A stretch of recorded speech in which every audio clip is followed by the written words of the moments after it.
Though we have all traveled many uncertain roads, we have always recognized something wasn't right. We searched high and low, yet our paths had never intersected. Our desire to seek truth, then to speak true, has brought us all together.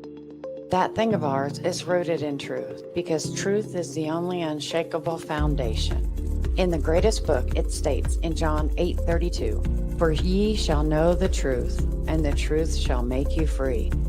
Truth is a powerful force. It is the foundation on which all great achievements are built, and the bedrock of trust and respect in any relationship. When we are rooted in truth, we can be confident that our decisions and actions are grounded in reality rather than in speculation or wishful thinking. The pursuit of truth is not always easy. It requires courage, perseverance, and a willingness to face uncomfortable facts. But in the end, the truth is always worth it. It allows us to make better decisions, to build stronger relationships, and to create a more just and equitable world.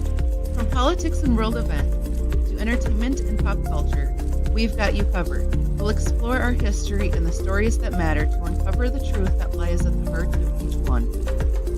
With our fingers on the pulse of the news cycle, we'll provide the insights and analysis you need to stay informed and engaged. As we stay rooted in truth and let the truth guide us in all that we do, let us be willing to listen, to learn, and seek out the facts, even when they challenge our own assumption or belief.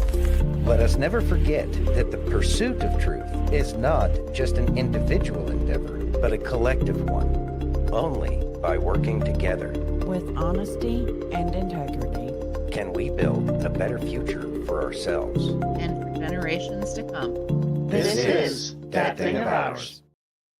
How's it going, everybody? Thank you for joining us today on this Monday, 14th of July, 2025. I'd like to thank each and every one of you for joining us on Facebook, YouTube, Twitch, X, Rumble, Locals, and last but not least, pilled.net.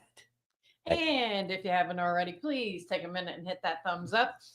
And don't forget to like, subscribe, comment, hit that notification bell, share with all your friends, all that fun stuff. We love each and every one of you. Clickety click, everybody. Make sure you're hitting those buttons. We know you love pushing buttons, so just go ahead and hit those buttons right now. Exactly. All right. We got F. Clint in the house. Yo, what's up, F Clan? We got Mike in the house. Hey, Mike. We got Hope in the house. I hope. And I'm sure everyone will be showing up. Everybody's showing up. Looks like there's a bunch of other people in the, at least in Rumble. Looks like we got some people in some other places too. All of y'all are more than welcome to drop a line, say hi. You know, everybody's welcome. Everybody's Yeah. welcome. Everybody's got a different set of eyes, and we can all learn from each other that way. Absolutely. Without a doubt. So, The world's still on fire. of course it is. Yeah. It's an ongoing thing. I mean, we're trying to get everything turned right side up. I mean, that's what we want. I mean, that's what nice, the It'd be chance great. to actually, like live, There's whatever. Miss Bethany. Bethany Ann. Be sure to follow, share, and hit that thumbs up, y'all. Thank you very much. Thank you very much, sweetie. So you ready to get started? Yes, I am. Okay. Are you? Yeah. Do we even know what we're doing? We don't even really know what we're doing anymore. We're trying new things. I have Drudge. We still got to figure it out. Yeah, we're still I figuring it have out. Liberty Daily. We're going to see what both of them are saying. All right, let's You see. ready? Let's see what they say. Entertaining the news. Can you read that, please? Not really. If you had your glasses, you could. Well, if I had a monocle, then I wouldn't need glasses. I know. All right. President Trump's border policy is working wonders, hitting cartels and dissuading illegals. You ready? I'm ready. Let's hear it. listen. All right. El Centro Sector Chief Gregory Bovino, who is running operations on the ground, he believes this is no coincidence. He says that the message is clear. If you're in the country illegally, you will be removed. And migrants, they're hearing it. Many, he says, are no longer willing to pay the cartels for a journey that ends in deportation. The chief saying that they're doubling down their efforts as assaults ramp up against agents and officers. Take a listen. It's not only at the border, but it's anywhere you go. There's no safe refuge if you're an illegal alien. And that word gets out. That's what we do here in Customs and Border Protection is we turn and burn. That means we go from one set of bad people and bad things right on to the next and the next and the next and the next. We're not going to quit. I'm not going to quit. Where my mindset is we're going to go even harder now. And we're going to go in where we need to go into and do what we need to do, legally, ethically, and morally, of course, to ensure this mission is completed. Okay, so we have seen this interior enforcement, Kelly, ramp up across the nation. That's also contributing to this new downward trend that we're seeing. So is it coincidence or consequence? The data seems to point to the latter.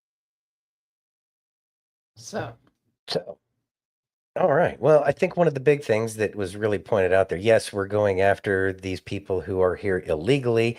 That is very apparent considering all of the ICE raids and all of the brouhaha, people being upset about their own moral compass dictating that people should not have to come here legally, and they feel that they're not stealing anybody's jobs. But that's another conversation altogether. What this article was specifically speaking about more so is that people aren't coming across the border anymore. They are not paying the coyotes to bring them across the border because they know that there's just not like, why spend all of my life savings to get over there across the border if I'm not going to have the chance to recoup those funds on the back end. And I think that that's one of the big things. You know, it's like trauma, you know, that they teach you in the military: stop the bleeding, start the breathing, treat for shock.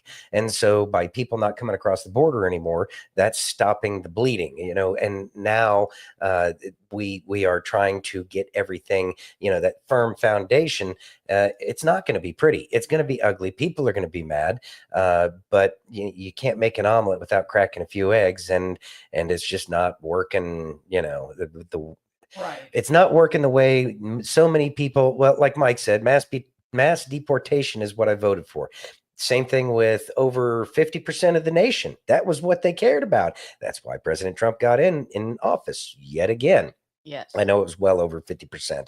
But anyways, it's going to really upset a lot of people who are trying to hold on to the power that they do have. But as we see these raids happening every single day of these big, like the marijuana farm, like the fire extinguisher place back east, all of these things are happening. And it's changing it little by little, but it's death by 1,000 cuts to the cabal. Then they're not going to do well.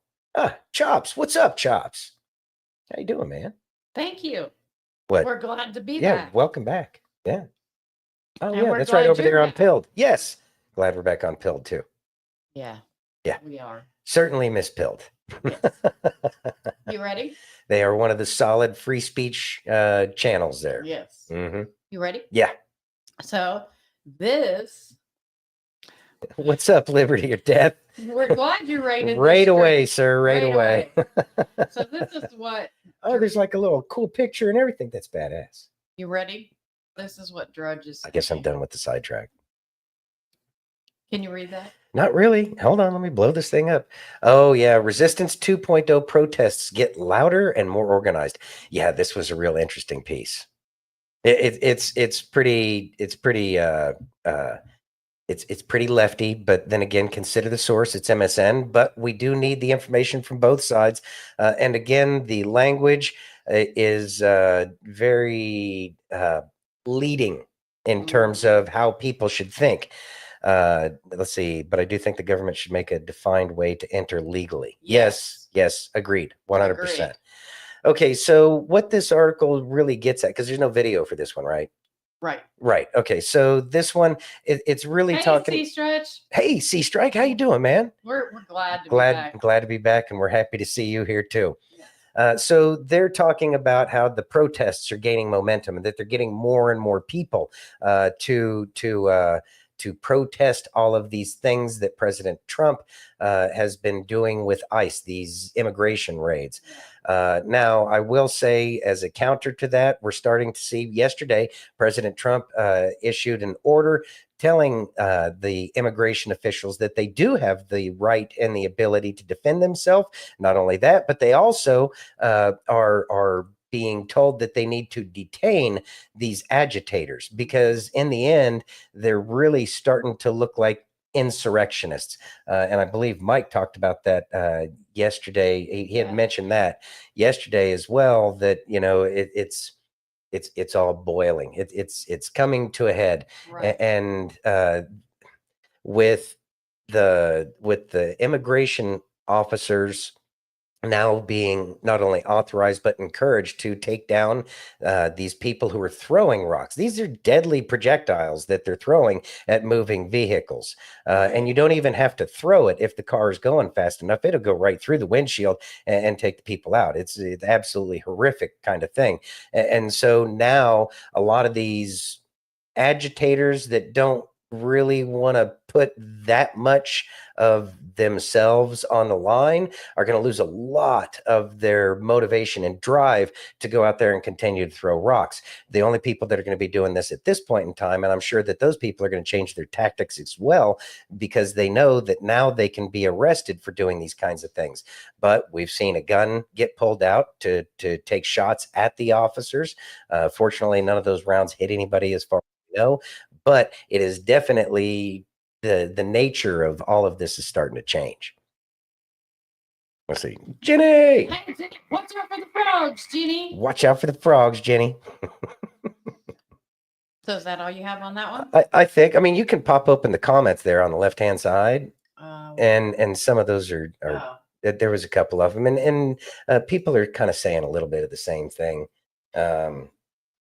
Article written by a leftist tool fails to understand that the 15 minutes of rage washes over pretty quickly. There will be no change from local, state, and federally elected officials, except in Democrat districts, et cetera, et cetera. The comments are good. Of course, the name isn't there, the user, you know, whatever it is. Yeah. And it's always good to take a look at what is being said on the other side. Plus, it also gives us a pulse of what's really being said, because very rarely on the left-leaning sites, MSN's really good on that. So kudos to MSN for at least allowing the comments and not silencing people like so many sites have.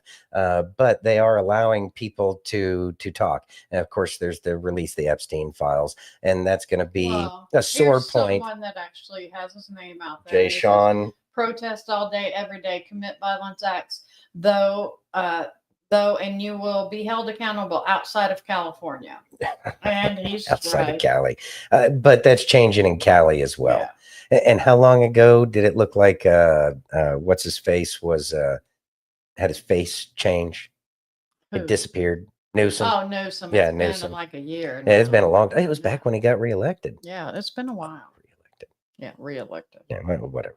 Yeah. What do I know? I'm not an election official. Right. I know nothing. I know nothing. You ready? Yeah. Okay. Can you read that, please? Oh, geez. And I just minimized. You know, I'm just going to have to leave this thing on giant mode. Okay. Tom Homan steamrolls Politico's. Let me try this again. Words are hard. Tom Homan steamrolls Politico's Dasha burns over ICE agent masks. Yeah. Hey, Silver. Hey, Silver. Not the commie side. You shouldn't be representing the commie side. Right. Let's listen. All right. I think one of the things that's had a lot of folks up in arms is that ICE agents, unlike other law enforcement, have been masked to protect their identities. That's not something that we've really had on this scale in this country. Do you? Well, we never had the scale of attacks on ICE. We have now up 700% attacks on ICE. Doxing against well, ICE you've had agents, increased attacks on police officers as well in the wake of the defund the police movement too, but they haven't put masks on. You name a police agency that has a 700% increase in assaults. Name one. I haven't looked at that data. Yeah. You won't find one. The attacks on ICE is on present 700% increase, and we're not even talking about the doxing of agents, their spouses, and their children. So they're wearing masks to help give them some sort of protection. But the same people that are complaining about ICE wearing masks, have they ever said anything about BLM protesters wearing masks? Well, I mean, that leads me to the question that, like, do you have concerns that it... Let me answer, though. Let me answer. Yeah, okay. Did they ever say anything about the mass protesters that became criminals on college campuses that threatened Jewish students and took over buildings, destroyed property? They were all wearing masks. Did anybody pass legislation saying they can't wear a mask during a protest? No. We're talking about law enforcement. Oh, I think there are a lot of people who are upset about that. But then, have you seen any legislation proposed to remove masks from protesters? that become criminals, that take over college campus. You haven't. Look at the BLM protests, how many lives were lost, how much property was stolen. They're all wearing masks. Did anybody propose legislation saying it's illegal to wear a mask in public while you're protesting? No, there isn't. This is attacking ICE officers. The Democrats want to vilify men and women at ICE and board. And I said from day one, when President Trump won office and I came back and said, now the vilification starts. Right now, it's the racist ICE, the racist board for simply enforcing the law to deal with the repercussions of Biden administration's open borders, where millions of criminals and public safety threats were released in this country. So I support ICE wearing masks. You're still wearing insignia. You got HSI, ERO, or FBI, DEA, but there needs to be some level of protection because the tax is unprecedented. 700%, for God's sake. And what I want to remind people is, I was an ICE agent. These men and women at ICE, they're mothers and fathers too. They don't hang their heart on a hook every day and they come to work. They're not the beast. They're enforcing a law. They're trying to make this country safe again, and they're being vilified for it and attacked for it. And I don't. And we're not going to tolerate zero tolerance on this. Thoughts? All right. So this is a touchy subject. Should our officers of the law be able to cover their face? All right. There's a lot of things going on here with that entire thing. Down in the South, there's some states where masks are banned. Kids can't even celebrate Halloween, whatever you want to call it. It is just they can't wear it because of the old KKK, and so those laws are in place. Now they're saying, "Oh, we don't want to stop kids from playing, Halloween or whatever it is." Fine, I get it. But what Tom Homan brings up is exactly the point that matters the most, and that is all of these protesters that are out there that are throwing lethal projectiles at officers are wearing masks too. Why do they want to hide their face? I highly doubt that they're protecting themselves from the Rona because they're not N95 masks at the very least. No, they're just face coverings because they want to hide their face too. The other problem is that there are sites run by Antifa, which really to me feels like a terrorist organization kind of thing, which is to dox the ICE officers. So for the protection of the officers, I agree that the officers should be able to cover their face because it's their families.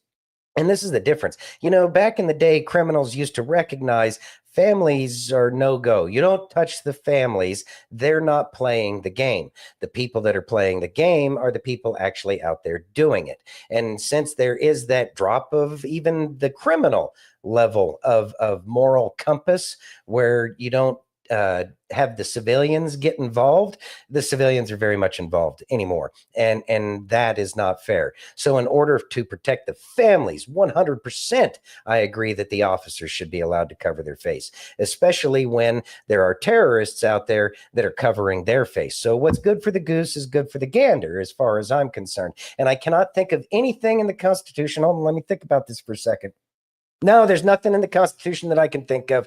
If y'all can think of anything in the Constitution that says that you can't cover your face, then by all means, please let us know in the comments. I would love to be educated if you could help me out with that. But I think that might even be covered by freedom of expression. Mm-hmm. You can cover that with any number of things. Yeah, I agree, Silver. Tom Hero is 100% an American hero. Mike, thank you. What did I say? Anyways, Mike Staggs, thank you very much. I do truly appreciate you and the support you show for the show. It does definitely help without a doubt. Yeah. Liberty or Death says ICE and SWAT and undercover should be masked. As long as a police officer's life is on the line, I think that they should wear a mask. There's people still running around with masks out there.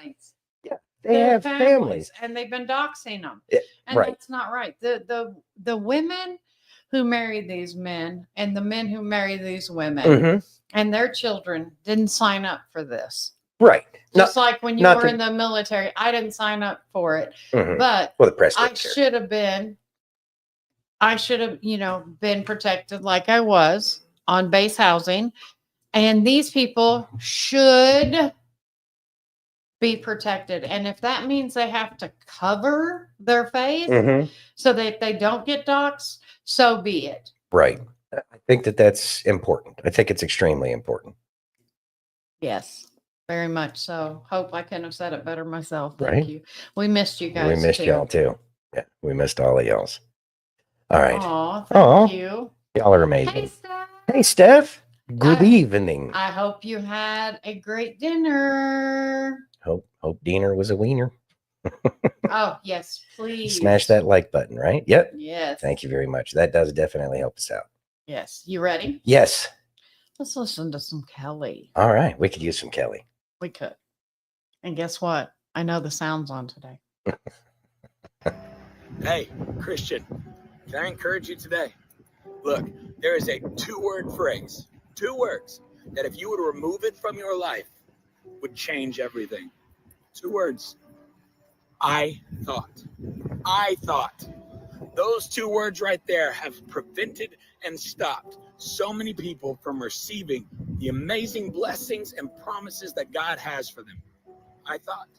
Look at Naaman. He's a great man, mighty warrior, but he had leprosy. Every one of us, we got a but, don't we? Every single one of us. I would do this for God, but I want to do this, but I wish I could, but. See, Naaman was going to get healed. He went to see the prophet, and he thought the prophet was going to come out, make a big show because he was a great man, do us signs and wonders and heal him. That's not what happened. Instead, the prophet didn't even come out at all. He sent his intern. Naaman was offended, which offense is the bait of Satan. If Satan can get you offended, he's got you. That's all he wants is for you to get offended and then walk away from the relationship, walk away from the church, remove those voices from you. Yeah, offense is the bait of Satan. Naaman got offended. He said, I thought he would come out and wave his hands, do a miraculous sign. I thought it was going to work this way. And the Bible says that Naaman turned to walk away angry. He almost missed his miracle. He almost missed getting healed of leprosy because he thought it was going to happen in a certain way, and that's not the way God wanted to do it. Luckily for Naaman, he had somebody in his crew that said, hey, man, if the prophet would have told you to do some great, amazing thing, would you have done it? Yeah. He said, well, all he asked you to do is go dip in the water 7 times. Why not give it a try? Thank God for friends who encourage us, say, man, I don't know who you're surrounding yourself with, but make sure they're pushing you closer to Jesus, because if they're not pushing you closer to Jesus, they're pulling you further away. Nah, Kelly, not me, not my friends. We just don't talk about God. That's not our thing. Cool. They're pulling you further away then. So, Naaman gets in the water, dips 7 times. Leprosy is completely gone, completely healed. But it didn't happen the way he thought it was going to happen. And if you are married to an idea of how God has to do it, my friends, you are going to walk away disappointed time and time again. You see, I've told you guys multiple times, every single day, we need to live in great expectation. But what I mean by that is we need to have great expectation on who is going to provide, on who is going to help, on who is going to redeem, on who is going to heal, not how and not when. When it comes to how and when, throw your expectation out the window. God, I expect you. How you do it, that's up to you. When you do it, that's up to you. I thought, throw that away. It's not about what we think. My Bible says that his thoughts are higher than our thoughts. His ways are higher than our ways. So let me encourage you today. It doesn't have to happen the way that you think it has to happen. I promise you, God is working on your behalf. He sees you and he has your best interest in mind. Trust him today. Trust his plan. And that even if it's not working out the way you wanted it to, doesn't mean he's not working. Amen? Think about that for a minute. Thoughts? Think about that for a minute. All right. You know, how many times in your own life have you expected things to go down a certain way and then it never happened, but the end result was exactly what you wanted and even more?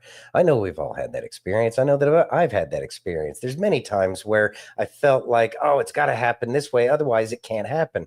Well, when I do that, I recognize that I deny myself the very blessing that I was looking for. I deny myself whatever it is when that happens. So I do need to lose my vision of what it is, because sometimes we do expect big magical things to happen, and that's just not what it is. It maybe not right now, maybe in the future it will be, or it will happen in the near future, but we don't know what to expect. All we know to expect is that if we ask for something in prayer, if we ask for something in prayer and we believe and it's in alignment with what he wants, then it'll happen. So the way we can kind of tie this into current events right now is a lot of people were expecting door kicking and Epstein was gonna, all of the files were gonna come out instantly. We ain't getting that. And that's not the way it works. So why do we get upset when things don't go the way we want?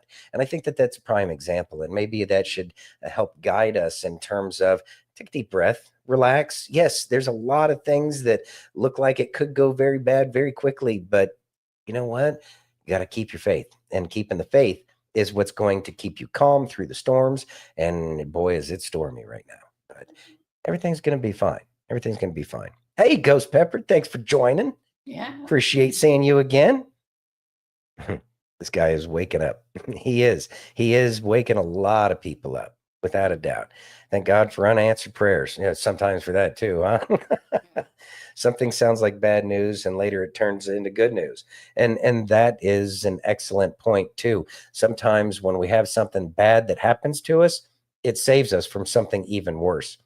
And I can point to a countless number of things where had things gone the way I wanted them to, I would have been much worse off. And I probably wouldn't have been on the path back to God if that wasn't the case. But I could tell you that, thank God, things didn't go the way I wanted them to, because my heart is much better now than it was for I don't know how long. And my heart is still getting healed to the point where I don't even know if I'm going to recognize the level of joy that I don't think I will have ever had the level of joy that I know that I'm heading towards each and every day. Right. Yeah. He does know best. Exactly, Hope. And then F. Clan says, in our defense, we were told day one disclosures. We were told that, weren't we? I guess we just don't know what day one is. It's kind of like soon. Yeah, it's kind of like soon. But see, that's the thing. And I agree with you, F. Clan. It's we were told a lot of things. We were told a lot of things, and it's not looking the way we wanted it to. Yeah. But we'll see how it plays out. Chop says, masks are illegal to wear while armed as well. Lots of lockdown fun scenes for that. Well, Hope says, the events determine where we are in the plan. Very true. Absolutely. Very true. So, yes. You ready to go back to Epstein? Yeah. Okay. Yeah, I know you can read this one. I've got it still on giant screen. Okay. Anyways, flash. There's Carol. Hey, Carol. What's going on? That means Dawn's here too. Yeah, hey, Dawn's Dawn. here. Hey, Dawn. All right. Flashback 2010. Prince Andrew seen at pedophile pimp Jeffrey Epstein's House of Horrors mansion. Let's listen. Mm-hmm. Is there no sound? No, there's no sound. Okay. Well, I guess we'll just talk. Well, there's Epstein. Is that Virginia? I don't know who that is. Huh. Is this what's the source of the video? The Mail. No, I get that. I'm trying to think. It looks like it's some kind of investigative. It does. All right. So where's the prince? Hold on.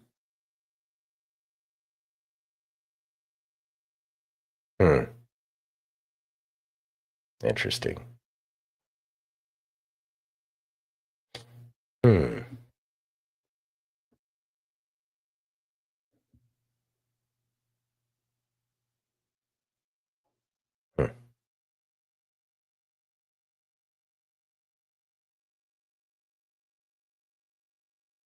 Got a ring to get back in.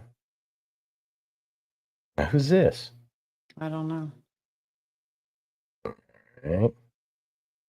Sea Strike says, we've been lied to our whole lifetime. I can't wait to see the storm because I'm ready, and it's a good thing. There he is. Oh, yeah. Why did he wave? I don't know. Okay, so it's not a secret. 100%. So, yeah, there you go. There he is. There he is. So here's the thing. Yeah, these are good, and these are things we've all known. But it said flashback from 2010, and keep this in mind. And this is probably one of the main reasons why we haven't heard everything yet. How many of the royal family are tied up in all of this?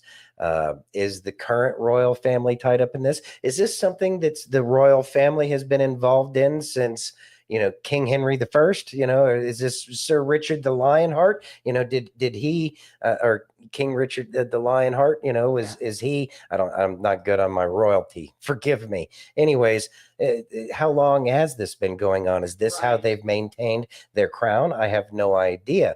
These are all things that would most assuredly keep the information from coming out in a very quick manner. There is a lot of high, powerful people. And like I was saying yesterday, these people, whether we like what they do or not, they're running the show. And if you get rid of all these people that are running the show, it's going to be a million times worse than what we think it is or what it could be. So I understand that everything's going to be happening for a reason. Mike says, if the flies are released right now, they will walk. Our judicial system is corrupt. And or files. I said flies, whatever. Anyways, I agree. I think that this is a stepped approach. Clearly, the judicial is having some issues right now with some certain individuals. And I know that part of this grand investigation that covers so much more than most people or even have the ability to comprehend at this point in time, it would be definitely the reason why things are happening the way they're happening and why everything hasn't been released. Right. It's a careful little dance. It is a careful little dance, you Mhm. know. Yeah, there you go. Agreed, Steph. Let's see. Justice Department needs to be clean first. Yeah, and they probably have to do a little bit more cleaning. I know that I had seen an article on Drudge Report yesterday, the day today, whatever. Anyways, they were talking about that so many FBI agents are just leaving because they disagree, and that might be the official narrative, but that doesn't necessarily mean that's what's actually going on. I can only imagine the house cleaning that they've got going on, and that might be why so many agencies are involved as part of Homeland Security right now. Homeland Security is probably doing the places that they're raiding. That notice, I mean, yeah, they've hit a Home Depot or two. Yeah, they've hit a couple of the low hanging fruit. That was probably just to keep the people like, hey, we're doing something.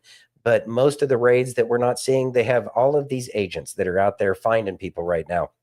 They're not picking the low-hanging fruit. The low-hanging fruit will make itself go away, or if they're that ridiculous to stick around, then you kind of deserve it at some point in time, right? And so they're getting the people who are actually the agitators in this. Those are the people that are disappearing. You think they're going to tell you which captains that they picked up off the street? Hell no, because that's going to let the other people know, the people that are perpetuating this, who they lost. No, they're going to make them figure out who they lost on a daily basis. Again, a death by 1,000 cuts is what's happening, and slowly but surely they find out, this captain's gone, that leader's gone, they just disappear. And when all the strong men that they're picking up right now disappear, who's going to enforce the fear that they need to make the lower level people do it? Yeah, they're cutting them off right at the knees, as what I see going on. Hope says, I think that is Maureen, somebody with the dark hair. Let me look. Okay, thank you. It's possibly some leader's daughter. Mm-hmm. That could be. I don't know. She looked. Of course, then again, they make these kids think that they want to be there because they entice them with all of the rich man trappings. Oh, look, we'll get you a flight on a private jet. Aren't you so special? Aren't you happy to be here? It's all mind games. That's what they have. Other than that, they really don't have the ability to convince anybody to do anything. Otherwise, they would be doing something a little bit less sinister. But again, I still think Epstein was very much tied to a honeypot operation, and they got to do what they got to do in order to be able to not entrap, because you have to do it legally, to let these people do the things that they're going to do, so that way they can do the control. Files, flies, doesn't matter. They're all corrupt.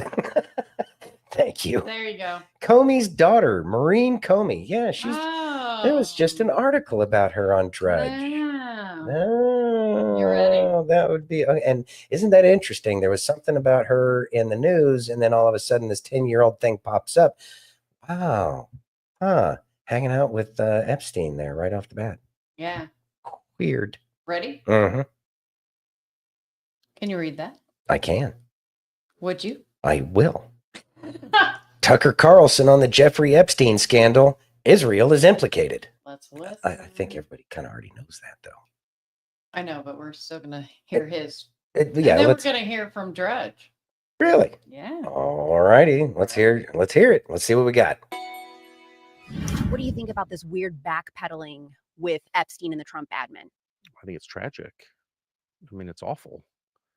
It gives the impression that the Trump administration is covering up for an international blackmail ring.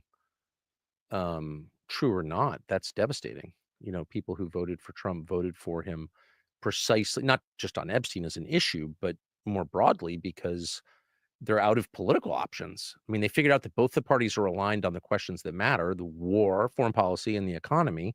They have identical views. You know, we tax labor at twice the rate of capital. Why do we do that exactly? And we're happy to send troops around the world at the behest of other nations. Why are we doing this again? And so that's the consensus in Washington across both parties, and Donald Trump was the option to that. And so if he is seen as covering up the crimes of the uniparty, of the deep state, of the people, of the deep architecture of power that clearly runs the world, then, you know, that's kind of the end of his movement. Were they actually doing that? I don't think they were necessarily doing that. I mean, I'm confident the truth is that they don't have a lot of evidence about Epstein's sex crimes, actually. And the reason they don't is because the original search warrant in 2007, 6 or 7, I think, was crafted in such a way to protect Epstein. So the cover-up began with the first arrest.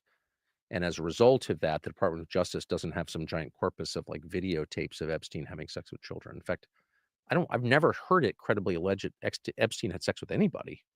I think he got erotic massages. Maybe he did. I don't know, but I've never even heard that alleged. I think what happened was the Attorney General, for reasons that are not clear to me, went on television and said a bunch of things that were untrue and that she certainly couldn't support, and gave the impression that they had thousands of videotapes of Epstein and his associates having sex with minors. I can't imagine why she would say something like that. I can't imagine why she's still the Attorney General after saying something like that. But she said that. Do you agree with Candace Owens that the reason we are not going to see the client list is because Israel is implicated? Israel is implicated. I'm just was going to say that. To what extent, I don't think we know. But what would Israel have to do with Epstein? Well, let me just get to the second part first. I don't know that there is a client list. Okay.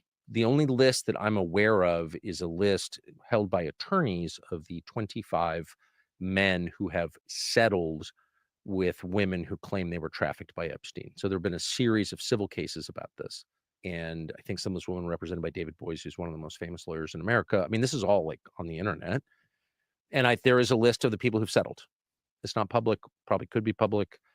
Is that the same thing? No, that's not the same thing. Those are people who've settled claims made against them, which are true or not. I don't know. This is a civil case. I don't believe that there's a list. And I think if there was a list, it would have been destroyed around the time Epstein was first arrested, almost 20 years ago. Was Israel involved? Absolutely. I mean, the former prime minister of Israel, Ehud Barak, lived at Epstein's townhouse on and off for years. And so absolutely. What does that mean? I mean, the allegation is that Epstein was running a blackmail operation against powerful people where they would be videotaped having sex outside of marriage or illegally with underage women, and that information would be used against them to get them to comply with whatever request that government wanted them to comply with. Is that true? I don't know. That's the allegation. Did Epstein have deep ties to the Israeli government? Absolutely. That's public. In fact, Benjamin Netanyahu has talked about it in public. so far as I know, as a way of criticizing Ehud Barak, who was a political rival of his. There's so many topics as a regular traveler to Israel and a great appreciator of Israel as a country. It's a cool country. If you haven't been there, it's worth going. There's a lot more freedom to talk about stuff like this in Israel than there is here. Everyone here is like, oh, you can't say that. It's not attacking anybody. It's a country.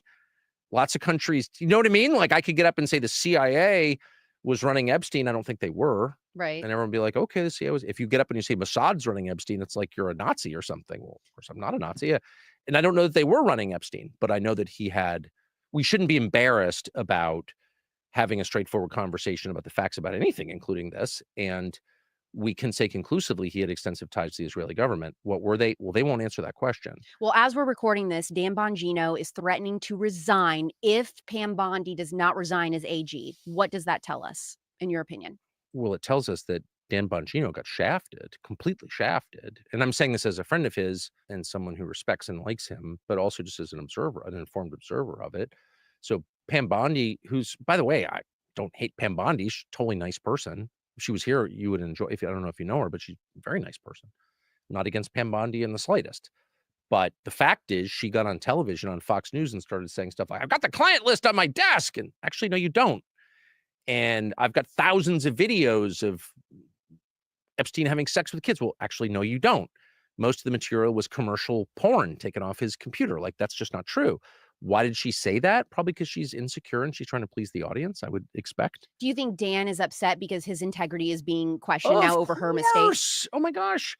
So you're Dan and you're a media figure and you've got one of the biggest podcasts in the country and you're making tons of money and you're having a great time, which he was. You just built this brand new studio in Florida. You work with your wife, who you really like, which she does. And you get the call saying you'd be deputy FBI director. And you're like, I love Donald Trump. I love this country. I will, cut my pay by, into 1/10 of what it was. And I will leave my house and move to DC, which is a kind of prison sentence itself. And I will do this because I love the president. I love the country. And you're there a few months. And all of a sudden, everybody thinks you're covering up Epstein's crimes.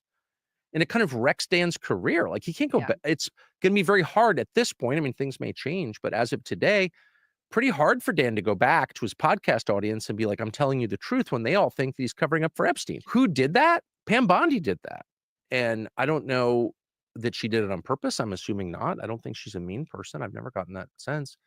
But for whatever reason, she went out there and said things that were not true, that she could not back up. And then they issued this memo thinking that it would clear everything up. That was embarrassing. And I guess they're just so dumb. They didn't realize that if you tell everybody you have the tapes of these crimes and then you issue a memo saying you're not going to prosecute anybody for the crimes, what are you saying? I'm covering up for the perpetrators of these crimes. Duh. They have no one with an IQ over 80 over there to read the memos? Are you kidding? I'm not exactly sure how that happened, but I do know that it leaves a guy like Dan in a horrible position. Yeah. And he loves Trump. And I don't think Trump had any knowledge of any of this at the detail level. And so he doesn't, what do you do if you're Dan Bongino? I feel for him. What is Trump going to do? I don't know. I do think that I think they know that they have to do something.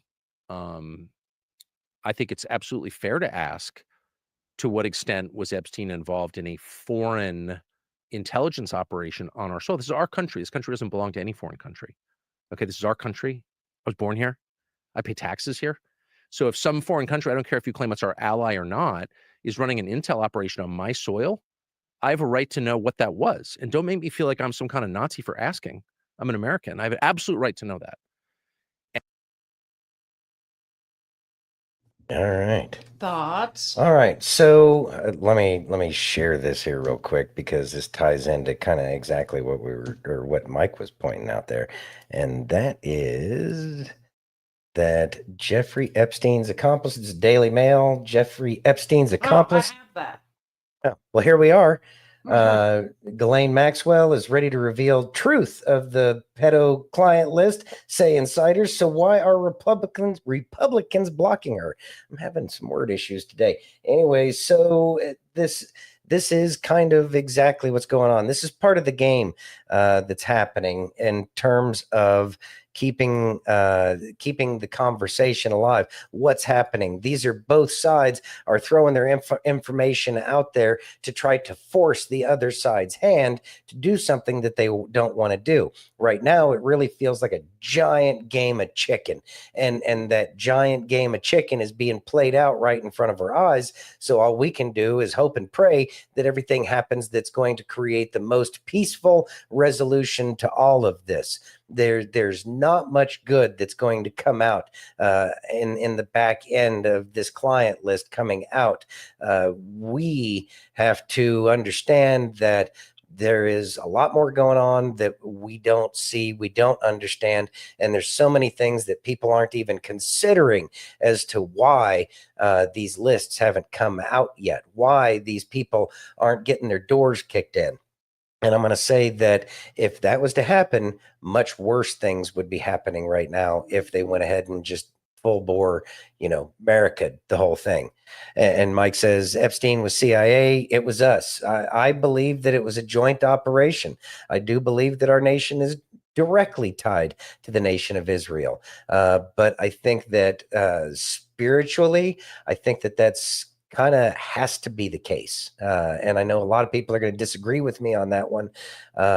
And I know that people don't like the nation of Israel right now. But then again, these are not, one, it's not our country. So we really don't have much of a right to say much of anything about how they run their things. And keep in mind, they're going to want to know, because the people who do this kind of stuff are the kind of people that want to continue what Adolf Hitler already started. So Israel is not going to just take it sitting down. They're going to be aggressive. They are going to go out there. They are going to get trash on every single person that they can. And they're going to make sure that they have enough ability to pull some strings to ensure that the nation of Israel is going to continue to be around. Whether you like it or not, that's what it is. And this nation is very much tied to the creation of the state of Israel. And so our country is going to support that nation. Now, Hope says Mossad. I believe that was very much part of it. Mossad, it is funded by the CIA. A very, very real possibility to that one. Silver says all the intel organizations worldwide are part of it. It is about control. These are, think about it. Most of the people, if not all of them, that are running a nation are probably some of the most egotistical people on the planet.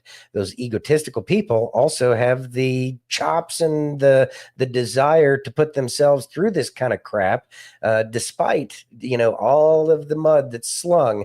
They all know, everybody who's up at the top, they all know that everybody's got some kind of sinful behavior that they use. They're just honest about it with each other. Mm-hmm. I don't know how else to tell you about that one. Sea Strike says, life is what you make it, folks. Yeah, life is what you make it, 100%. Ghost Pepper says, they tricked us into making Epstein famous. Yeah. Well, he did get infamous, didn't he? Yeah. This is also what Drudge is saying. Okay. Opinion. There's far more to Trump and Epstein's relationship. Trump biographer says. I did not see this one.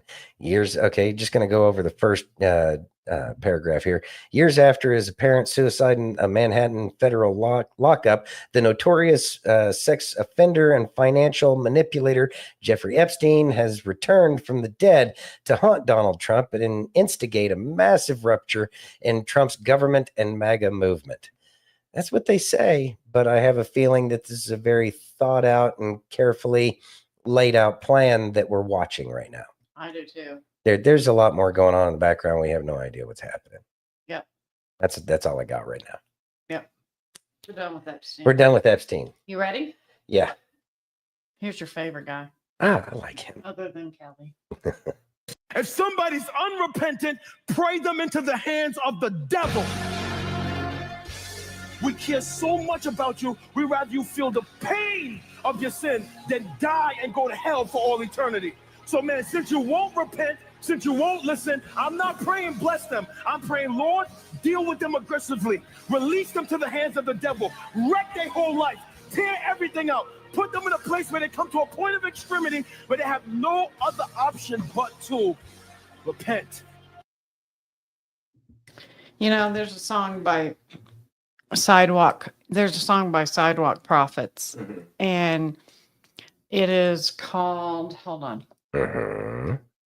Talk amongst But yourselves. in the meantime, I'm going to go ahead and say that I do believe that that's biblical. I don't know how y'all feel about that, but what I can say is if I had not been assaulted by the enemy as much as I had, I would never have found the motivation to go ahead and turn to God. I think that it's a very good thing to pray.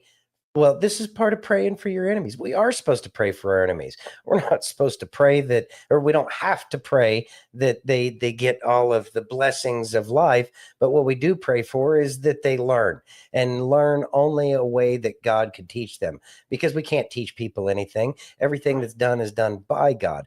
And so if we ask him to make these people see the errors of their way, he will do that. And then he will change their hearts. So I 100% believe that's the case. Hope says, research the Balfour Declaration. Dig deep. Israel is not a country. It's a people. I agree. In Genesis, God changed Jacob's name to Israel, the 12 tribes. Get your shovels and dig deep. Oh, I agree with you, Hope. There is a difference between the nation, the state of Israel, and the people of Israel. Right now, Israel, the state, is really just the tribe of Judah, if I'm not mistaken. And well, I mean, there's the 10 lost tribes, right? So Israel is the people who have decided to come back to God and to be grafted onto the vine, is my personal opinion. Obviously, I'm not, a preacher or anything like that. But I am going to say that as that is the gift that Jesus gave us when he died on the cross, was to allow us the opportunity to be able to come to and be grafted onto the vine, which would make us part of that, the Israel that is spoken of in the Bible. Right. Bethany says, Ghost Pepper says, thank you, Bethany, for moving these things over. You're awesome. Ghost Pepper says, not a popular opinion, but lots of powerful people deal in dirt. Who's got the most dirt or the biggest army? Yep. I mean, in the end, that's the world we live in. Yep. Kind of says it in the Bible too. Silver was saying to Hope, yes, the Hebrews were infiltrated by the Khazarians. Or are the Khazarians part of exactly what God needs to have happen? You got to dig deep on that one too, because the Bible, if you're really looking at it, it says that you're supposed to treat those who are the pagans, the non-believers, as such. You can do these things to people who don't believe in God. So it's up to us. But here's the thing, is if you're doing, and if you're reading the Bible and you believe in what it says that you will not be hit by these problems if you are following the path that we're supposed to be. God does protect us from all of the arrows of the enemy. So don't worry about what other people are doing. They're following the faith as best as they know how. And if you are following the faith as best as you know how, then I have a feeling that you're not going to be trapped or fall into these kinds of things. But if you're not acting in a godly way, then I think that all sorts of things can be opened up to you. And this goes back to that prayer that was spoken of by was that Kelly that we just watched? Yeah. Where no. It was Bible Preacher. It was Bible Preacher. That's right. Bible Preacher, where it was talking about pray that your enemies learn. Well, this is how you learn when you leave God. Anyways. All right. And so going back to that. Sock you back. Yeah. All right, let's sock you back. The group is Sidewalk Prophets, and their song is called Looking Up. Mm-hmm. And the chorus is, there's a long list of roads to rock bottom, just a handful ways to climb out. Yeah, I've been hit with some punches, strong enough to make Superman's knees hit the ground. Some things will make you start praying, whether you believe in God or not. If you get low enough, you'll start looking up. Mm-hmm. And that's what he was talking Mm-hmm. about. Yeah, basically pray that they get to their bottom, their rock bottom, sooner rather than later. That's what we should be praying for. That is probably the most biblical prayer that we can have. Remember, vengeance is mine, saith the Lord. Yep. And so when we pray for people, Lord, teach them. Yeah. And know that he's gonna. Right. I mean, if he can change somebody like me who used the knowledge that I had to deny him, I would say most assuredly that anybody can be changed. Yes, they can. Mhm. Are you ready? Mhm. Can you read that, please? Geoengineering watches Dane Wigginton. Wigginton? Mhm. Okay. Rainmaker CEO is a patsy. Here's what caused the Texas floods. Boy, everybody has answers, don't they? Ghost Pepper DTOO, love the adult Christian conversation. Thanks for streaming. Thank you very much. I appreciate We're that. glad to be back. We're glad to be back. You ready? Mm-hmm. Let's listen. He's playing the part of a red herring in this equation. There's no question, scientifically speaking, whatever he did or didn't do, whatever his planes did or didn't do, it was not what caused what happened in Texas.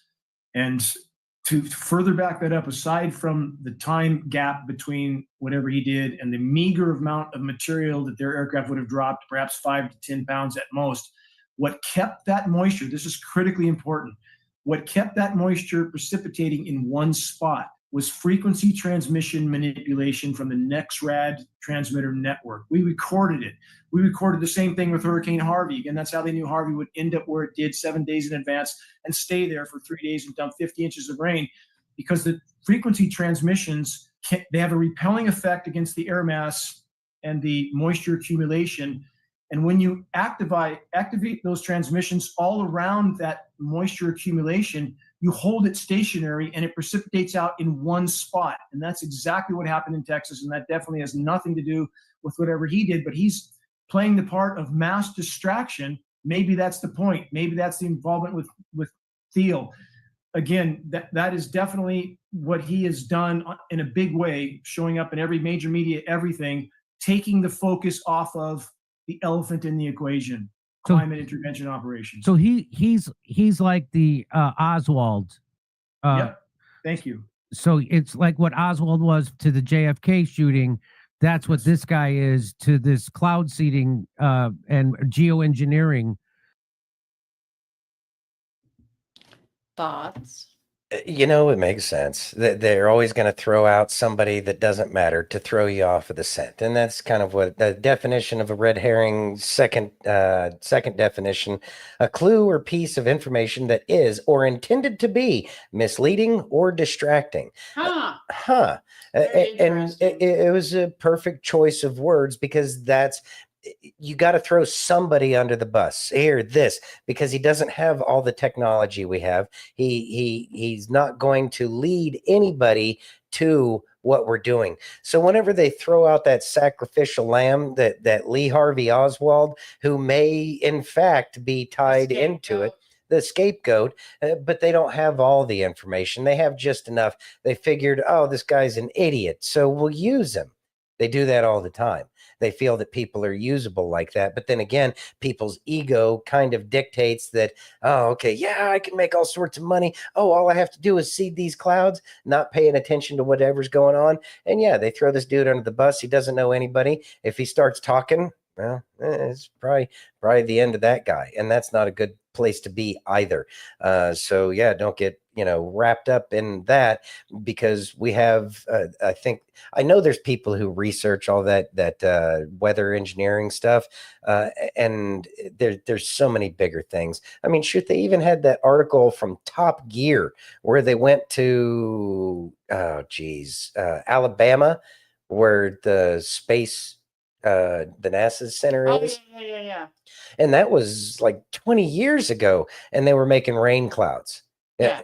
And they showed that on TV. So this guy in a Piper Cub or whatever it is, he's nothing important. It's the people running around with the jets, much higher altitudes, that seem to be the concern. Those are the ones that are putting the stripes in the air. Yeah. Carol says, it seems like things are worse in humanity than when God sent Jesus.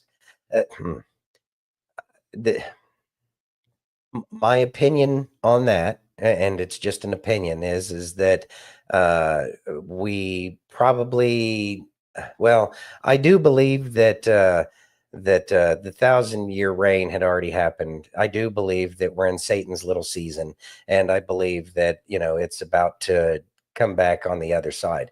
And I don't have specific proof in front of me here right now, but with the changing of history and the dark ages where nothing good ever came about, with this old world stuff that people are talking about here in the comment section, I believe that could it be that the 1,000-year reign has already occurred? That's where all of these buildings came from, and then they destroyed anything that would have led to that kind of information.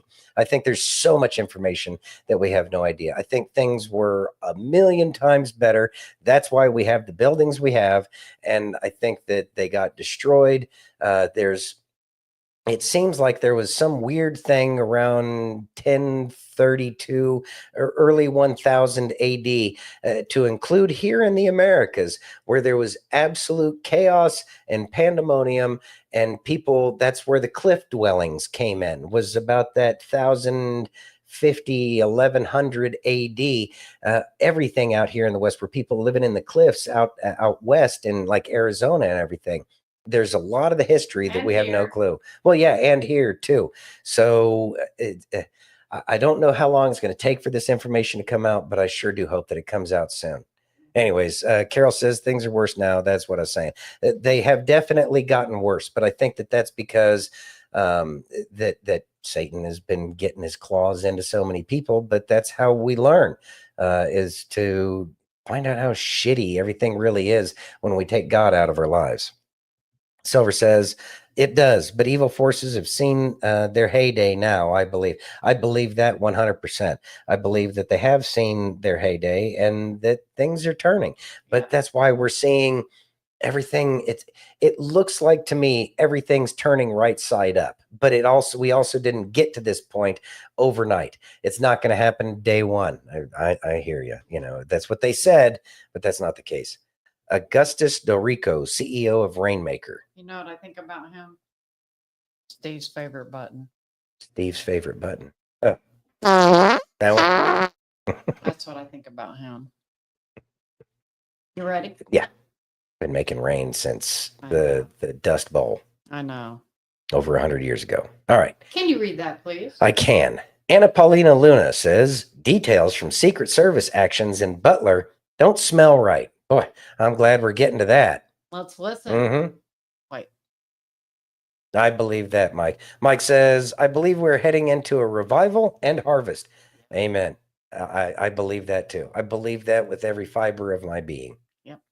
Let's listen. All right. Paulina Luna. Coming up on a year since the assassination attempt of President Trump, can the public, foresee maybe getting answers on some of those unanswered questions on, security failures, missed warnings? So I actually sat on the oversight committee when we were investigating the then Secret Service director who was responsible for the complete botch job in Butler and the reason why the president was shot in the first place. And what I will tell you is I think that there is a file that obviously would be up to the boss of whether or not he wants to release it. And I think that he should, because I think Americans have a lot of questions. My questions are, this guy was not just some untrained loser, lone individual. He was definitely being handled by someone. There was burner phones. He was basically given an open shot to assassinate the president. It's by the grace of God that the president wasn't assassinated. And it actually came from whistleblowers at the Secret Service that they did not attend multiple law enforcement meetings. And actually that whistleblower report was given to then Senator Hawley, saying that the Secret Service never actually showed up, that area was left open. They never attended the snipers briefing. So it makes you wonder, it's interesting to note that the then President Biden was actually in charge of how much Secret Service detail President Trump received. I don't think that he was giving adequate detail. And I can definitely tell you, I've investigated some pretty famous assassinations. And I can tell you that it don't smell right.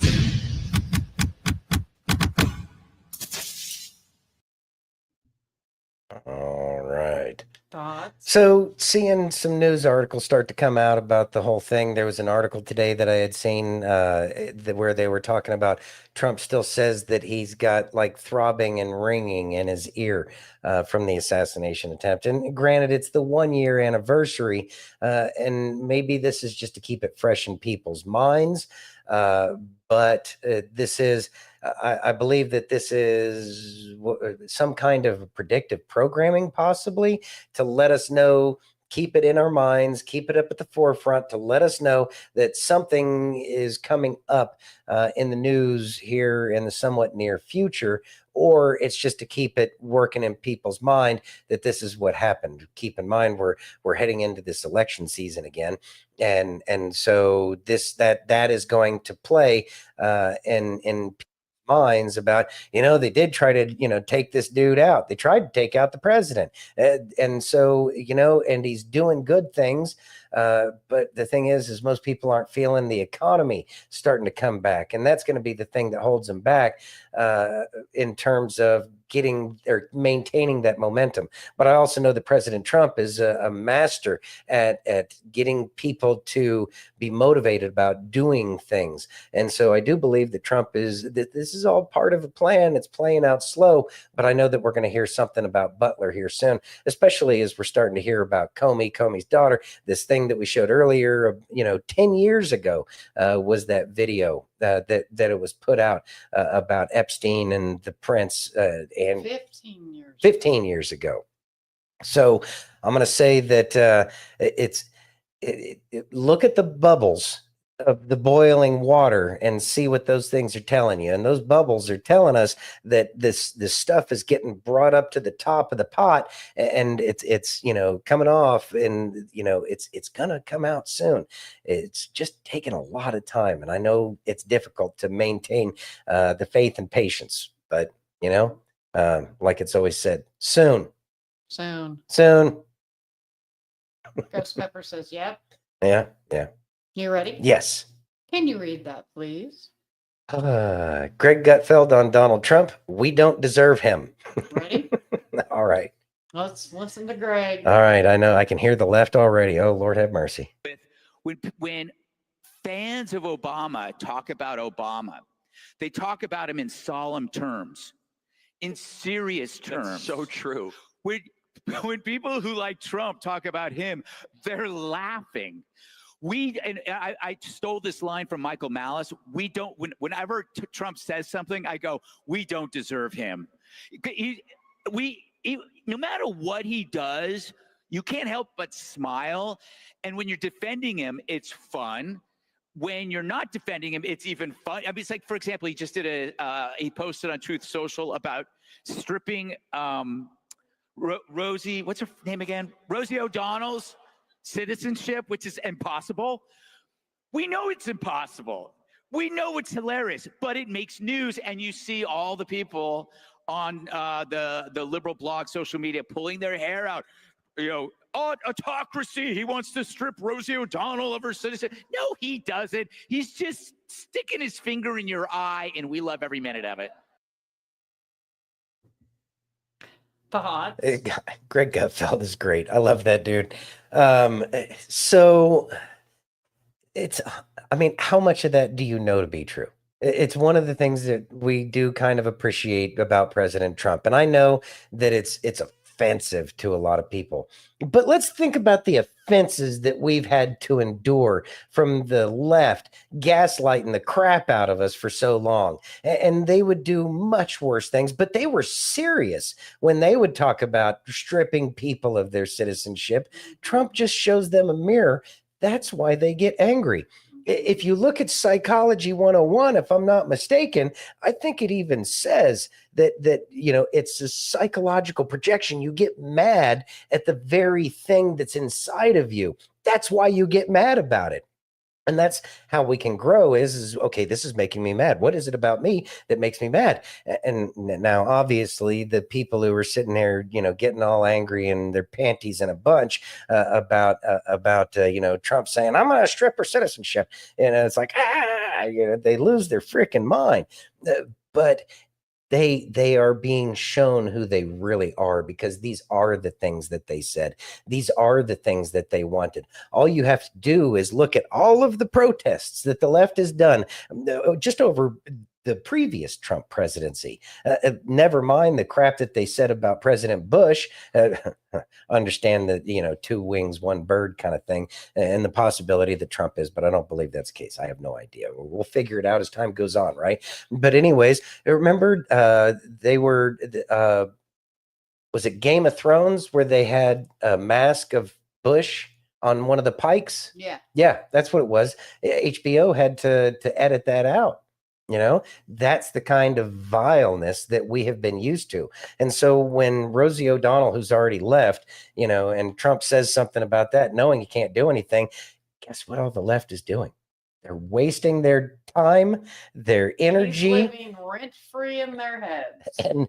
And they're writing all of these blogs about something that's not even true, that he has no intention of.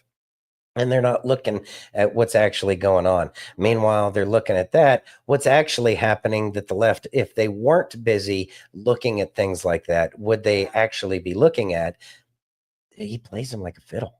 You know, it's amazing to watch. Liberty or Death says, the ascension shift rapture is coming soon. Keep your morals intact. The soul can't be harmed. Amen. Amen. Amen. How about some Craig? We could go for some Craig. Let's listen. Let us listen. How much longer are you going to carry what God is trying to heal? You are not what happened to you. You are not what someone did to you. You're not what you did. You are who God says you are.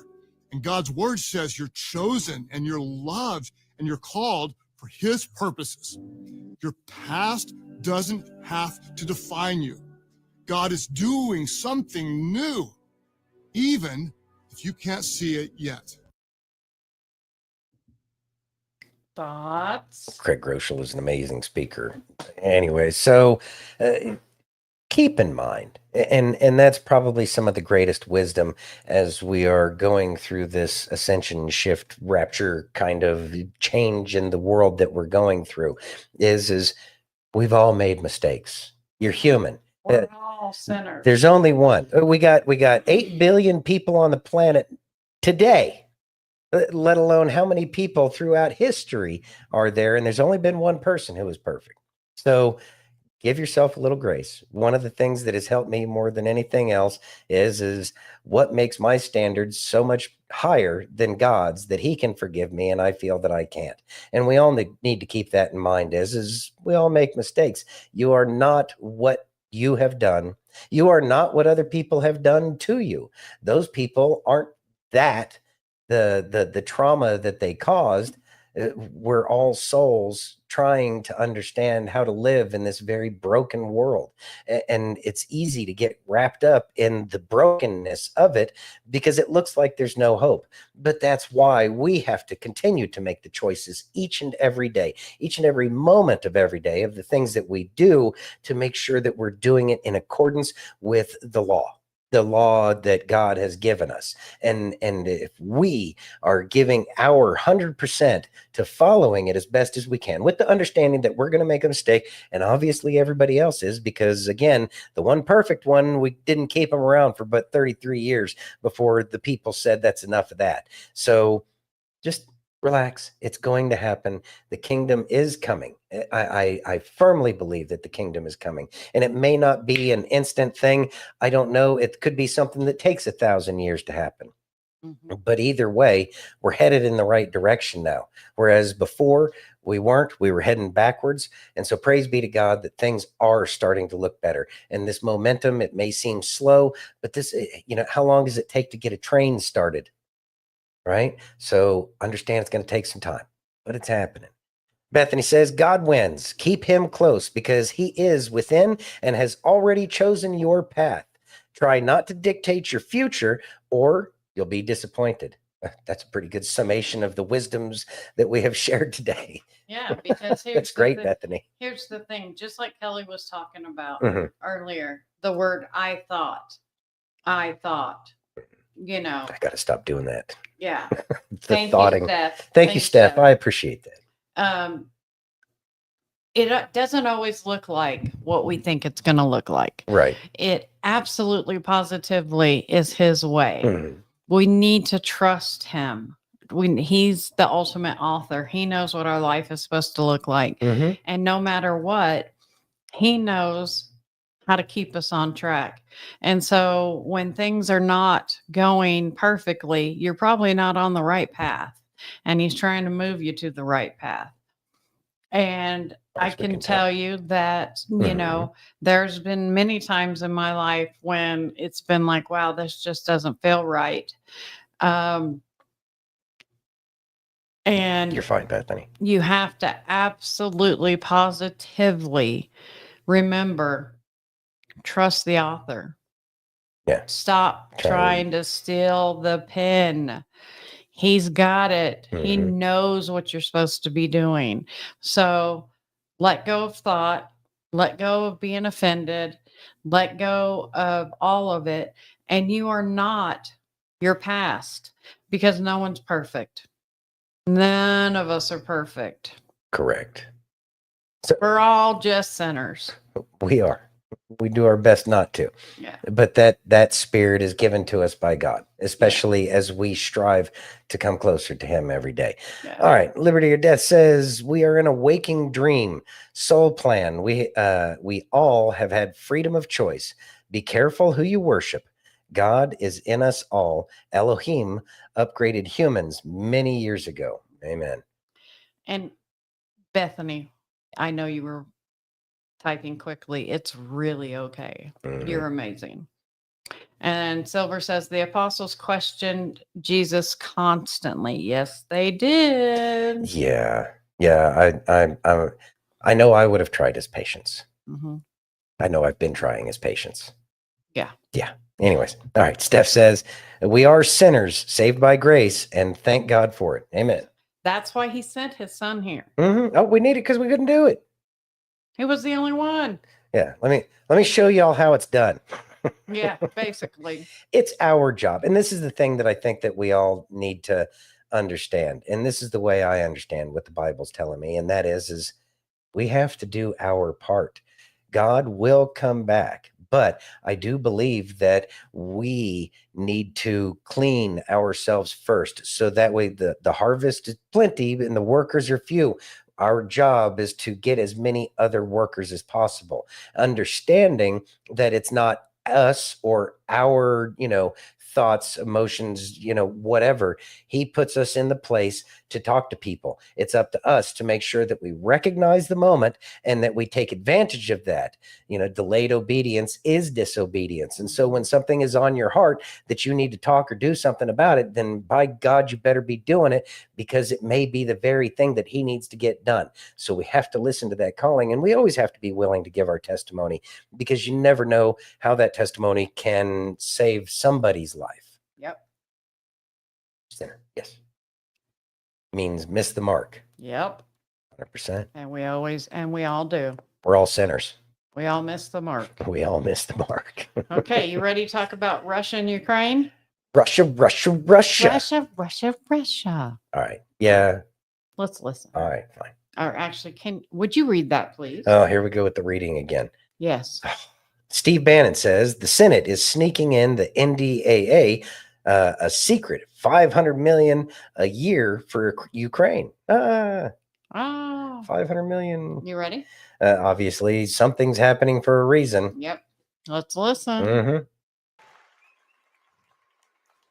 The coming days and week, as these crises converge, after 10 years after President Trump came down the golden escalator, as they converge, trust me, you think it's been tough before, it's going to get very bumpy. On Monday, the situation in Ukraine right now, the NDAA, the Senate, is passing in secret an increase to Ukrainian arms of $500 million a year. I know this audience does not support that, but this is what the pressure is going to be in the Senate, in the House, among the deep state, to get us into war after war after war after war.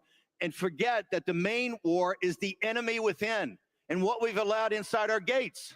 The enemy within must be addressed. And inside these gates, the cities of Los Angeles and Chicago and New York City, with this group of radicals about to win and take over New York City, that's the enemy within. We have 10. Tucker said 61 million.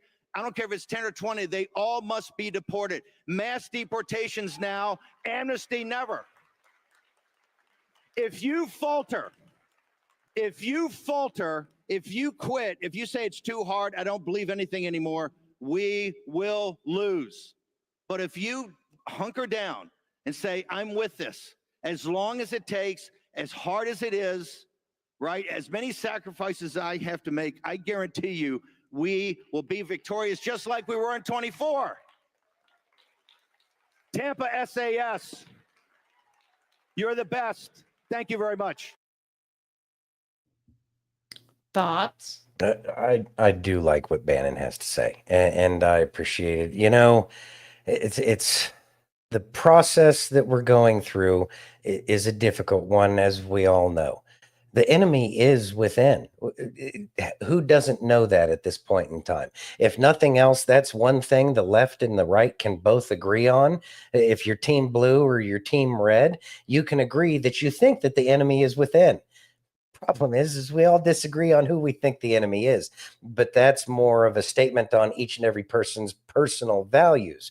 This is where we've kind of lost our way as Americans, and it's our job as Americans to recognize, like we used to, that there are going to be federalists and anti-federalists. The names may have changed, and there may be different people taking the places of it. The parties' names are different, most assuredly, but that we need to stop fighting each other. We got to come together so that way we can stop letting these people take advantage of us because we're too busy playing as team sport. But regardless, there are people who want to usurp and take over the power of the United States, and they did very much so for a very long time, as all of this stuff about the auto pen scandal is starting to come out, which is kind of interesting to watch. It's once it's cleaned, once all of the corrupt people are removed, it'll be a lot more clear to everybody who the bad guys are, who the good guys are. Right. We've allowed ourselves to accept the lies that we knew we were being told because we were being open-minded. Right. We just need to be open-minded a little bit more carefully. Yeah, I know. So this is from Drudge. Trump says said he'd end Ukraine war in 24 hours. Now his patience with Putin is wearing thin. Absolute Only flip. last month, the American president called Russia's Vladimir Putin very kind. Now Donald Trump. I just lost my screen. Oh no! Okay. Now I'm still Donald stuck at the Trump top. says Putin's words are meaningless. There we go. All right. So President Donald Trump said he would end the war in Ukraine within his first 24 hours in office. But now more USA than Today, so it's going to have the left, the blue slant. so now more than 4,000 hours into Trump's You got to make it sound as bad as possible. 4,000 hours. yeah. Not, 6 months? Yeah. Stop being a clown. Patience with Russian President Vladimir Putin, whom the U.S. president only last month called very kind, appears to be wearing thin. Relations have hit a wall as Russian leader has pushed forward with intensifying drone and missile attacks on Ukraine cities while appearing to repeatedly rebuff Trump's attempts to broker a ceasefire. So what are we learning here? What are we seeing? And before I get into that, the Chops comment, I'm nonpartisan. Christian anarchist is redundant. Christian national is a contradiction. Yeah. Very good. All right. So we're seeing a flip-flop here in terms of who Trump likes, who he doesn't like. Yeah. We know he doesn't do this for absolutely no reason whatsoever. So what is President Trump actually getting at by now all of a sudden deciding to send $500 million a year to Ukraine? What is he getting out of saying that he's getting more of this, aggressive stance toward Russia? What could possibly be going on here? What are we learning? Has Zelensky decided to bend the knee? And could that be that a deal has been struck? We know that that's what President Trump is best at, is making a deal. And he's not afraid to put it all on black and let the dice roll, right? So this is the way he does things, just like the talking about Rosie O'Donnell, losing her citizenship. But now he's supporting Ukraine, and so now does this mean that the left is absolutely going to hate everything about supporting Ukraine? Are they going to become Trump or Putin supporters now? You know that they can't do that, so it puts them in kind of a quandary inside of their head. I can't think of the psychology word for it, but I'm not a psychologist. So get over it. If you know it, go ahead and share it in the comments. That'd be helpful. Anyways, he's playing with their mind, and they have no ability to really respond to this. Oh my God. So that's why they have no choice but to talk about Rosie O'Donnell, because they don't know how to even process the fact that Trump is now getting buddy with Ukraine and going after Putin. So the game is afoot. What could be coming in the future with this? I don't know. A peace I have deal. another video from Drudge. I'm going to say a peace deal is going to be in the next 3 months. Ready? Yep. Okay, so Don's game changer. Trump shipped long-range missiles to Ukraine will change face of war after, I guess that's pissed. Don's, yeah. Pissed. Don's patient with Putin runs out. Trump said that the U.S. would supply very sophisticated military hardware to Ukraine. Before we get this, let's read Mike's comment. Is he really? Does he want Putin to think he will send Ukraine Patriot missiles? Maybe. Again, Putin is going to say what he needs to say to give an advantage to Russia, which is Putin's job. Yeah. And just like Trump, again, this is the game that's being played. Just sit back and learn as much as you can. But I know that Putin, I think we've all known that Putin wasn't going to be buddy, chummy this whole time. Each nation has its own. There you go. Thank you, Bethany. Reverse psychology is what I was looking at before. Amazing. Y'all rock. Anyway, so Putin, this is the next phase of the game, but I certainly do not believe that the US and Russia are going to come to blows. I think both presidents of both nations and every nation around the world knows that that's not in our best interest.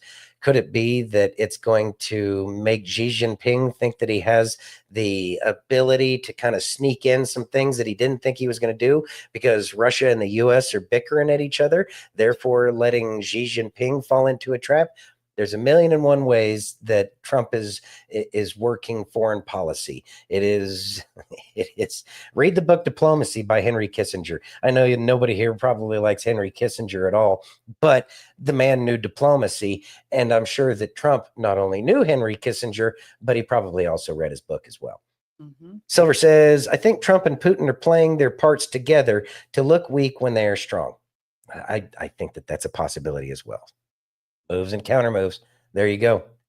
Liberty says, Trump said after they take an account of USA stockpile of weapons, which means never, and Trump knows Putin has been replaced with a clone. And then at Hope, yes, all scripted and in a precise military operation. And then Mike says, Trump, I'm giving Iran 2 weeks. Boom. You ready? Yeah. Let's listen to this. We are very unhappy, I am, with Russia, but we'll discuss that maybe a different day. But we're very, very unhappy with them, and we're going to be doing very severe tariffs if we don't have a deal in 50 days. And we've made a deal today, and I'm going to have Mark speak about it, but we've made a deal today where we are going to be sending them weapons, and they're going to be paying for them. The United States will not be having any payment made. We're not buying it, but we will manufacture it, and they're going to be paying for it. Our last meeting of a month ago was very successful in that they agreed to 5%, which is more than $1 trillion a year. So they have a lot of money, and these are wealthy nations. They have a lot of money, and they want to do it. They feel very strongly about it, and we feel strongly about it too. But we're in for a lot of money, and we don't want to do it anymore, and we can't. So in a nutshell, we're going to make top-of-the-line weapons, and they'll be sent to NATO. NATO may choose to have certain of them sent to other countries. It's very important for psychological reasons and actually for physical reasons as well. psychologically, until a few weeks ago, one could be, you could assume that actually Trump was more in Putin's corner than actually in the Ukrainian corner. But in the last 2 weeks in particular, Trump has come out very forcefully. He seems to have realized that Putin has really been, playing him along, as it were. And he now realizes that Putin has no interest in peace. I need to learn Morse code on Air Force One that he knows that Putin only just wants to take the whole of Ukraine, has no interest in anything less than that. So he's been very bellicose, anti-Russian talk, which is good. When we then look at what we're expecting these additional weapons to be, a lot of it we understand is long-range precision guided weapons. We're hearing people are talking to the States. These are sort of weapons that can strike Moscow, so over 400 sort of miles from the border.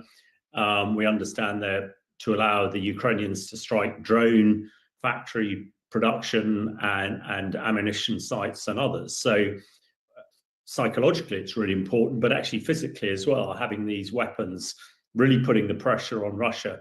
And I think bringing the war home to people in Russia, because a lot of people in Russia, the war doesn't touch them at all. And one would have thought the Russians taking so many casualties, people would complain a little bit more about it, but they haven't. The other element to this we understand is that there will be more Patriot missiles, these are the air defense missiles, and more other air defense missiles as well. So really welcome. And there is a bit of momentum behind support to Ukraine, I think, now. And the fact that Donald Trump has now decided that, which side to get on, as it were, could make a huge difference. This is really big. This is really big. You called me on Thursday that you have taken a decision. And the decision is that you want Ukraine what it needs to have to maintain, to be able to defend itself against Russia, but you do want Europeans to pay for it, which is totally logical. And this is building on the tremendous success of the NATO summit. The 5%, but also the decision to keep Ukraine strong and the decision to increase our defense industrial production. So based on that, that was Europe stepping up. This is again Europeans stepping up. So I've been in contact with many countries. I can tell you that at this moment, Germany massively, but also Finland and Denmark and Sweden and Norway, the United Kingdom, the Netherlands, Canada, they all want to be part of this. And this is only the first wave. There will be more. So what we will do is work through the NATO systems to make sure that we know what Ukrainians need, so that we can make packages. Of course, in a way, we discussed it this morning with Pete Hegseth at the Pentagon, in a way that, of course, the US will keep on its stockpiles necessary to defend this country. That's absolutely clear. But it will mean that Ukraine can get its hands on really massive numbers of military equipment, both for air defense, but also missiles, ammunition, etc., etc. So if I was Vladimir Putin today and hear you speaking about what you were planning to do in 50 days and this announcement, I would reconsider whether I should not take negotiations about Ukraine more seriously than I was doing at the moment, if I was Vladimir Putin. But when I'm Ukraine, I think this is really great news for them. So I really want to thank you for that. And it means Europeans paying for it. And again, I mentioned all these countries, we will deal with that. And exactly as you said, it might also mean that countries will move equipment fast into Ukraine, and then the US later backfilling it because speed is of the essence here. So really, thank you. This is important. You did a great job. That's a really great job. Again, it's psychological and physical. Certainly having these long-range missiles, taking out drone production factories is very important because as you know, up to 1,000 drones and missiles being fired at Ukraine every day at the moment, and that is having a really profound effect. I think also psychologically, now that people in Moscow realize that they are potentially can be targets, and when you also add it into what the Americans did in Iran last month, by bombing sites that were supposed to be impregnable, it's shown that actually American missile technology and drone technology is probably rather superior to Russian air defense systems. So, you know, the metric is very changed. I cannot imagine that the Americans will allow the Ukrainians to say, put a cruise missile through the roof of the Kremlin, but you know, attacks into Moscow or other major cities could have a profound effect on public opinion, which is what I think people are hoping. If the Russian people realize what is being done in their name, they might well decide that actually enough is enough. So I think that's a real element to it, both physical and psychological. And we understand that Ukraine is going to get enough of these weapons. These are not onesies and twosies, as it were. This is $4 billion worth. So it could be pretty significant. And let's hope that that stuff is on its way now rather than arriving in a few weeks or months' time.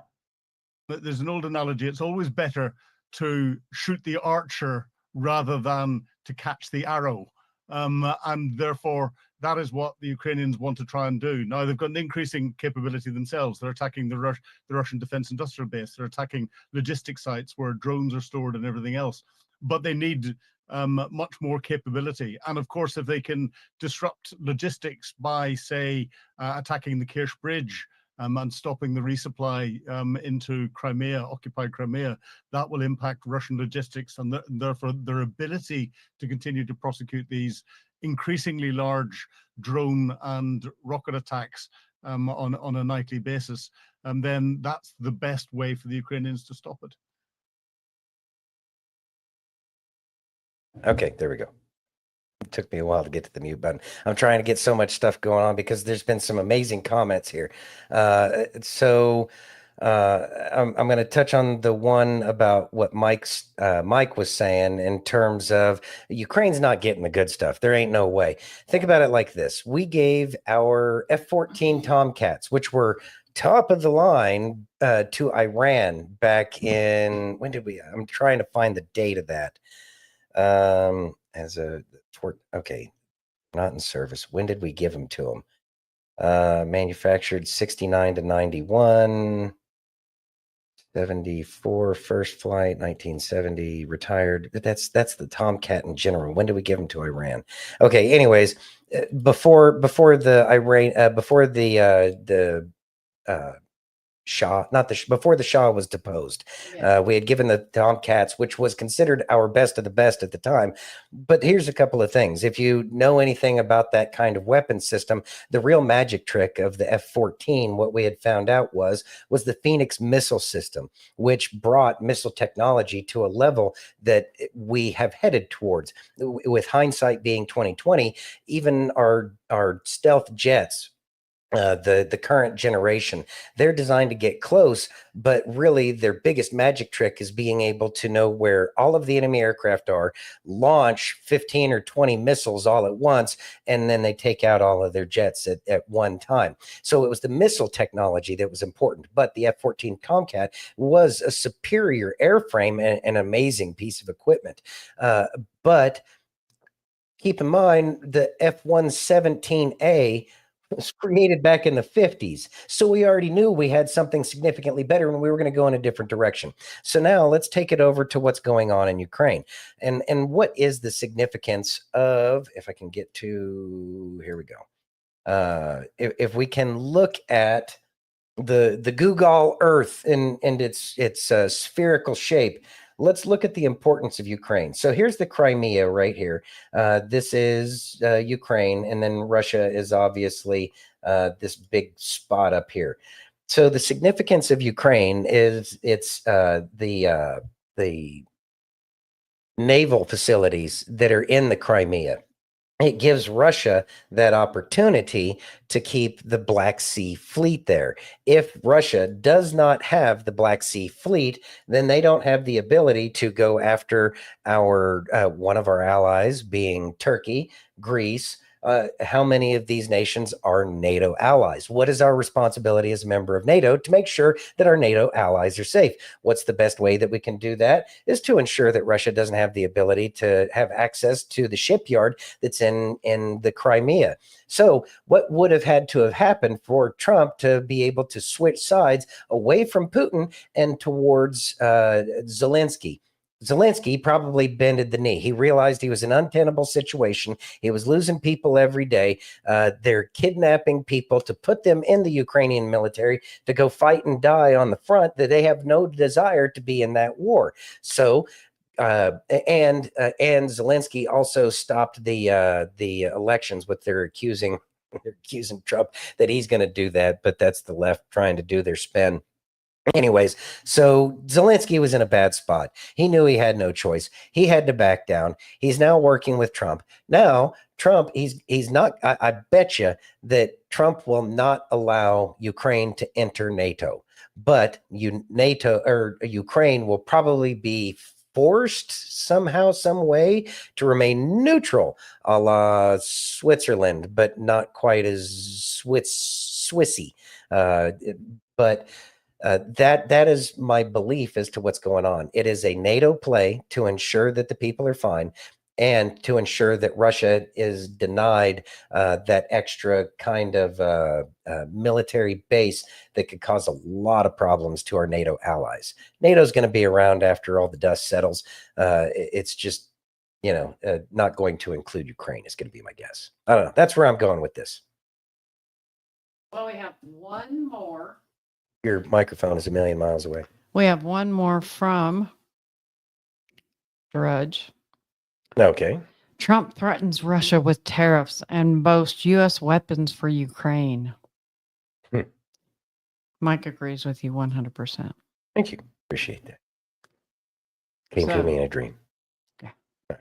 Let's see. AP says, Washington AP says, President Donald Trump on Monday threatened Russia with steep tariffs and announced a rejuvenated pipeline for American weapons to reach Ukraine, hardening his stance toward Moscow after months of frustration about unsuccessful negotiations for ending the war.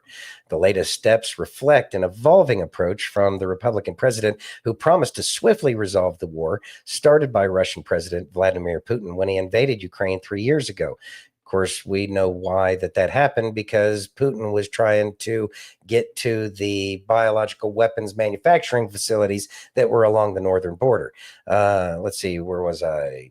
When he invaded Ukraine 3 years ago, Trump once focused his criticism on Zelensky, whom he described as unwilling to compromise, but more recently has expressed growing irritation toward Putin. It's not because he got more irritated with Putin. It's because Zelensky changed his tone. So, yeah, we're going to send weapons. And you know what? The kind of weapons, like I was talking about with the F-14, we already have things that you won't know about during the course of your lifetime or my lifetime. Our kids might not even hear about some of the crap that they're playing with out there. They're not concerned about the weapons that we're going to be given to Ukraine because those weapons needed to be cleaned out because we needed the warehouse space for the new stuff. Yeah, exactly. Just a guess. Could be wrong.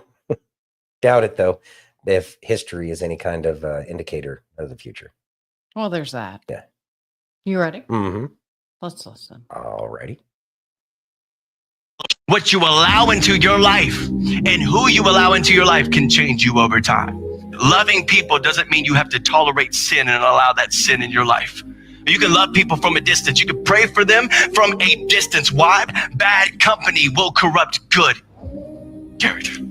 When you allow disruptive people in your life over and over again in your inner circle, they will start to wear on you and you will start to follow their patterns if you are not careful. Meaning, boundaries are a biblical method of guarding your heart.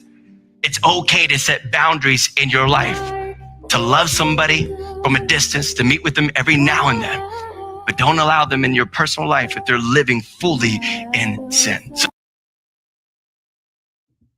Thoughts? All right. So, I had seen a real good video. It's not just people. It's all of the things that you consume digitally, however, books, TV, computer, TikTok, whatever the case is. Video games. Video games. If these are the things that you are allowing into your life, these are the things that are influencing your mind. These are the things that are influencing the way you feel. You know, the video games, be it Call of Duty or, you know, some little phone game that kind of mindlessly just goes on and on. These things are designed to mess with your dopamine receptors. That's why kids are so susceptible to it. That's why kids can easily be corrupted just like that, simply because the computers are designed to mess with you. And so you have a bunch of children who are on a phone all the time and they're addicts and they don't even know it, and neither do their parents. It's a terrifying thing. But if we are to replace these things in our life, people as well, all of these things, they influence what we are inundated with. And if you're inundating shoot 'em up games, what are you really inundating your life with? You know, that's why do you listen to heavy metal, death metal? Do you listen to cartel music? You know, these are the things that really affect you. Whereas if you change that to something that is more wholesome, then these are the things that are going to fill your soul. It's going to make your heart a little bit lighter, a little bit easier, because you're not focused on all these other things. And that's one of the reasons why we try to keep the news light and a positive spin, because there is a lot of positivity. We just have to look for it, because we're programmed through all of these things to see the negative. Look at everything that's on TV. What on TV is telling you that your life should be better, that doesn't involve pay money here, you can be beautiful, you can be happy, you can, you know, live the life of your dreams. That's all they're doing, is they're selling. That's not helping you any. So recognize what you're putting into your life. And if you have people that are in your life that are negative, that are trying to even though you're trying to help them, they're trying to take you down too. And they're not doing it maliciously so much as they're defending their position, because we all know, you know, we know better than everybody else on the entire planet. So we have to tell other people that we think our way is best. And they're just doing the same thing, but from the opposite side. So what do? We curate carefully the things that we allow into our time. Boundaries, like you said. Boundaries, yeah. It's okay to have those boundaries. There's nothing wrong about it. Oh no, if you don't have boundaries, then you're screwing yourself. Yeah. That's never a good thing. Silver says, I appreciate the positive spin, Santino. It's hard to find. Whatever. It all sucks anyways. Stop it. It's okay to have boundaries. It is okay. And like you said, you can pray for them from afar. Mm-hmm. Doesn't mean they have to be in your life. And doesn't mean you have to completely cut them out. It just means that if you're talking to somebody on the phone and every time they call, it's like, oh, this sucks. Oh, that sucks. Oh, everything's miserable, miserable, miserable, miserable. How do you feel after that phone call? They're energy vampires. They may not know that they're energy vampires, but they're stealing your energy. That's why you feel negative afterwards. Pay attention to how things make you feel and make course adjustments based off of that. Remember, you got to captain your ship. Mike says, I stopped watching TV in 2020. Best decision I ever made. Boy, that's the truth. TV, getting rid of the television has significantly improved my life. I don't miss it. No, not at all. I don't miss it. Yeah, I got a couple of those around, and you're right. They're energy suckers. You know, they really are. And it's not to say that they're bad people. No, you get off the phone and you're so exhausted. How many times? You're just like, what just happened?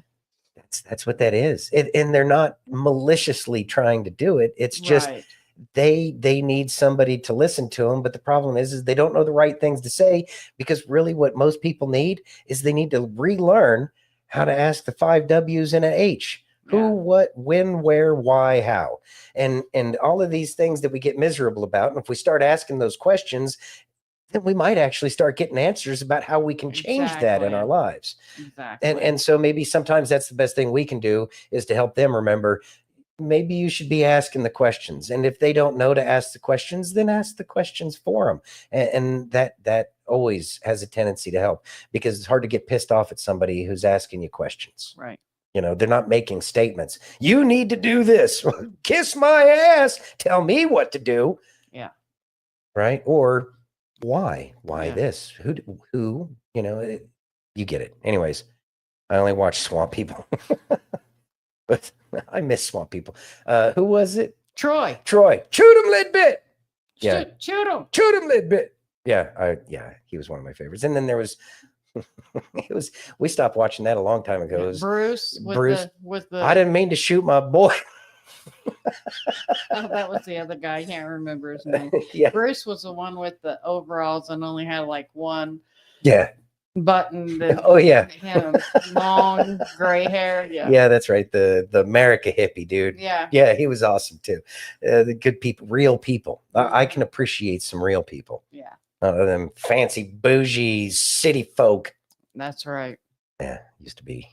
And now I'm just stuck in it. Yeah, I know. Yeah. Anyways, Steph says, yeah, you get to the point when the phone rings and you see their name, you're like, oh, I'm not going to answer. Sadly, it can happen. But then you do answer because of your heart, and then you wish you didn't. Well, now you know to ask questions. Yeah. Ask questions. And yeah, you know. And I know that I have a bad habit of not having my phone charged. And so it has a tendency to always be running out because, you know, I'm busy trying to look up at news and things like that. And so if the battery, you know, is close to dead, I, you know, have to let people know, you know, do what you got to do. Yeah. I like the alligator show. No one calls me. That might be a good thing. I mean, there could be a benefit to that. There could be a benefit to that. Be careful what you wish for, sweetheart. Yeah, right. Try paying not one bill and see how many phone calls you get at that point. Right. Oh shit. Then you have all sorts of people calling you. Carol. Hope says Steve likes that too, but I can't stand to hear the one guy talk with marbles in his mouth. Oh, that's Troy. Is that Troy? Yeah. Oh, Shoot him. Shoot him, Lidbit. I like Troy. I like Troy. I want to go to one of his little fish fries or whatever he does. Alligator fries. Alligator fry, whatever. Yeah. They're not kosher, but I'll have I it know. again. I'll be all right. Are you ready? Yes. All right. Let's listen. Your mind is a magnet. What you focus on, you pull into your reality. Your thoughts shape your destiny. But unlike wishful thinking, the Stoic approach to the law of attraction is forged in action.